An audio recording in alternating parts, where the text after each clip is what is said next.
Hey guys, welcome back to another video. Today we're showing you how to get vocie voice changer, and you can see this. So first, nope, do not go to settings. And this is only for Mac.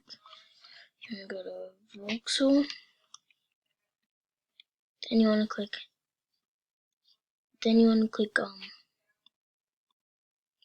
So that was the wrong one, but vocie, then this one. Then click download Mac, then it will show over here. Then download, and basically it will just download right here. And then you can just let it download, and then it's right here. And then when you do that, now I can use the voice changer. And there's way more.